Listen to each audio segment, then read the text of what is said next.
Shout out to Fox Design Inc. on Instagram for sending me the decals for the CRX. What's going on, everybody? Welcome back to the channel. As you guys saw, we did some test hits just a minute ago. Gave my buddy Pick right here a quick little ride in the CRX because we are going to be turboing his CRV. We are going to be converting it to 5-speed, and we are going to be converting it to all-wheel drive.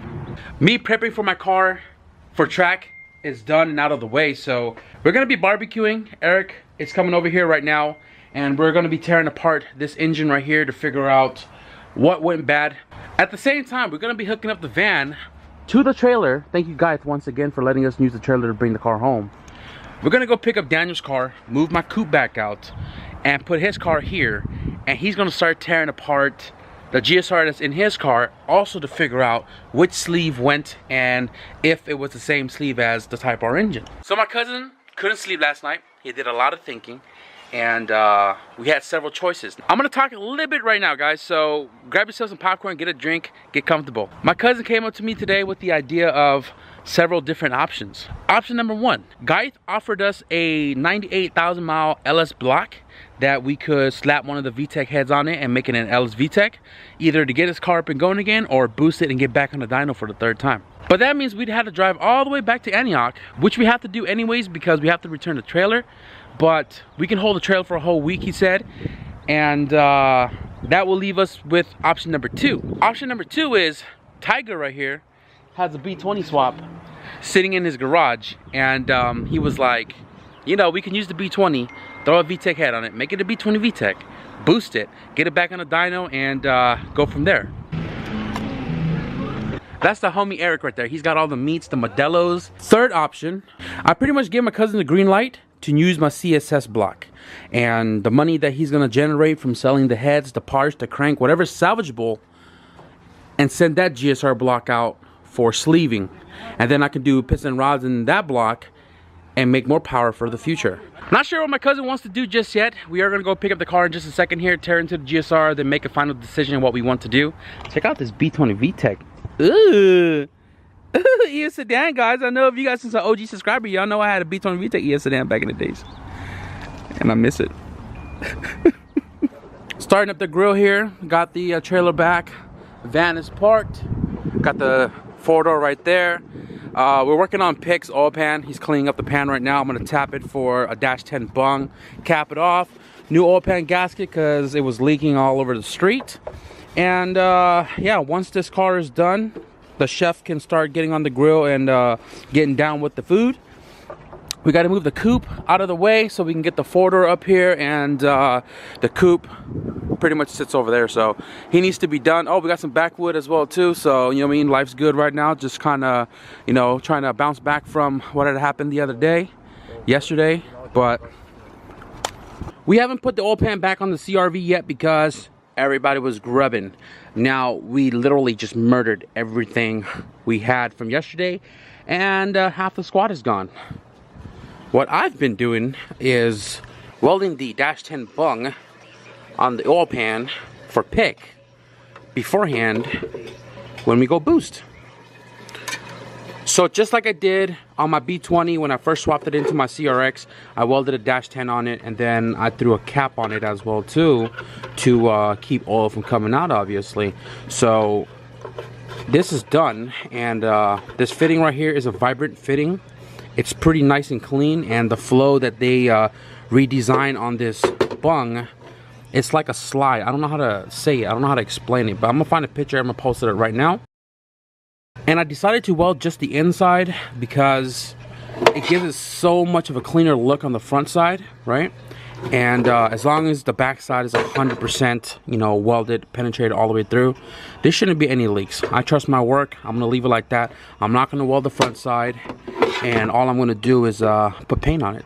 All right, guys, it's about 9 something right now at night, and given that my cousin works night shift, this is not the time he goes to sleep because he technically be working, right? So because his car is here, we haven't touched it all day, we kind of want to put in some work. So what he's doing as of right now, he's jacking up the car. He's going to drain the cooling system, whatever's left of it, and then he is going to pull the cylinder head off of this motor. But what I am going to be doing right now is I'm going to be pulling this cylinder head off the Type R block. Between the two engines, we're going to try to salvage whatever we can. If the block is cracked past an inch or 2 inch from the top of the sleeve down, it's no good for sleeving. And if it's just a slight crack up top and it's salvageable, we're going to keep the block for maybe future sleeving, you know, for a future build. But if it is unsalvageable, keeping the crank, piston, rods, whatever is good, and then I'm gonna junk the block ASAP because I do need it out of the garage. Obviously, if this one's bad as well too, we just need to move it.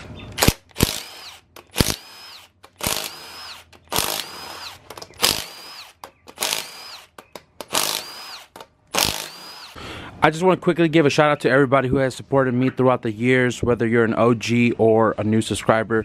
A lot of mails that came into the PO box, everything you guys have written me or contribute to the channel, the build. I truly appreciate you guys. The people who has given me stickers and stuff, I decided to put you guys right here on my toolbox and let people know that, you know, I support you guys as much as you guys support me. So shout out to everybody you see right here and everybody who has sent anything to the PO box. If you guys want some stickers to be rocked on my toolbox, definitely send it to the PO box. I'll have it stickered right here.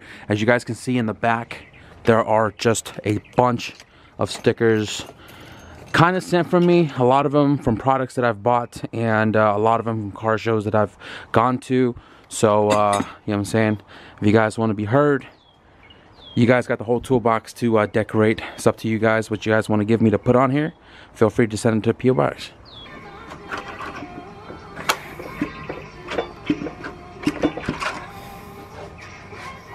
Boom. Yeah. Look at that beaut. Alright, well, we have just confirmed this block is done, and it's cracked literally way past halfway down. Yeah, you can kind of see it. Look right there. Is that the hybrid oil? Yep. That's that good. You gotta cool your engine oil too, you know what I'm saying?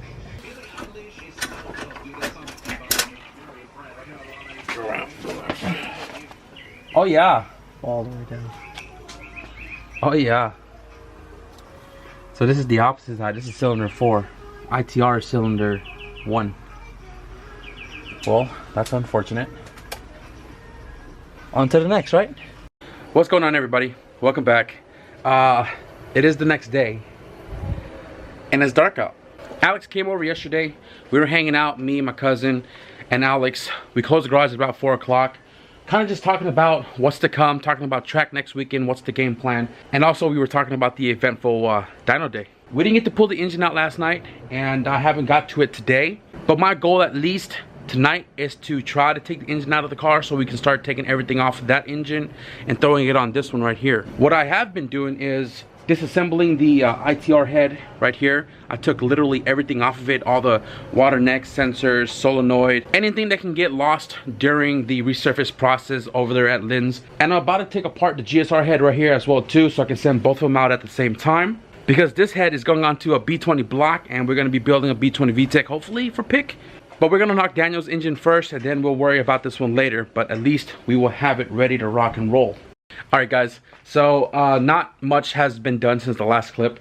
I spent more time taking the head apart of all the sensors, water neck and everything like I showed you in the last clip. And then I just went ahead and you know, cleaned both intake manifolds. I scrubbed them down again, and then I transferred everything that was swapped from the Type R manifold to the GSR. Now I swap all the Type R stuff from the GSR back to the Type R manifold, because we are going to be using the ITR head with the ITR cams on the CSS block. The CSS block, I had a stock B16 head with ITR cams. I made 451. And with the stock Type R head and cams, I'm sure my cousin should make some decent power with the 35R. But that's all I've gotten done. I didn't even get to the car over there. I'm still like partially tired. I got to take off in a minute here. That's why I got to end the video right now. But for sure, definitely, I will take care of it tomorrow. But that's going to be its own video. My God, I am so tired. So I'm sorry if the content is not showing you guys a lot of things that I'm doing as far as, you know, everything that I do.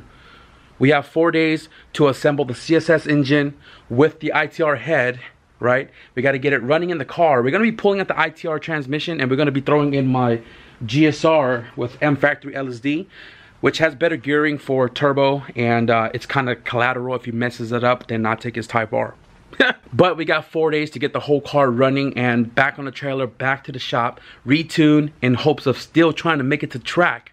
We're going to be swapping out the ECU jumper harness. We're going to be swapping out the distributor for my distributor that I made 400 horsepower on, and in hopes of trying to eliminate the ignition interference, whatever it's doing that's causing both engines to go the exact same way that it did, and hopefully make some usable power.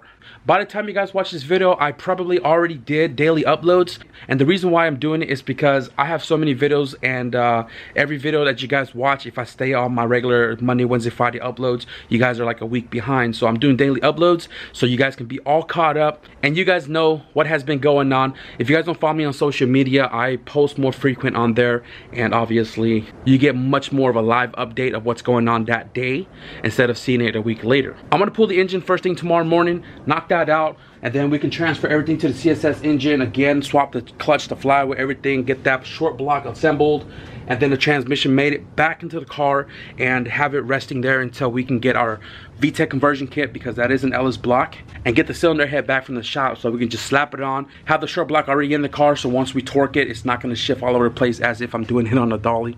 But that is to expect in the next video, guys. I am going to shut the video out right now, so if you guys enjoyed the video, please hit the like button. And if you guys want to see the car back in the dyno for the 3rd time, hit the subscribe button, hit the notification bell. So with that being said, guys, thank y'all for watching, and I'll see you guys in the next video. Peace. Wait.